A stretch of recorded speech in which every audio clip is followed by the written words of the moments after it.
Dear users, in this video we will share important information about the payment feature of the 360 Community app.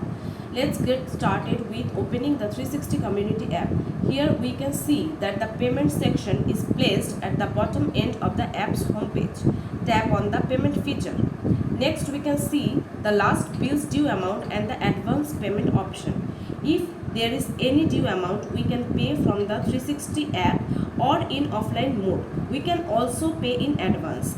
Enter the amount and there is also two options to pay the bill, offline and online. If you select offline payment mode, that is also acceptable. Total payable amount has been automatically calculated as it is done in your complex. Now you can pay from 360 app itself or in offline mode. Thank you for watching the video.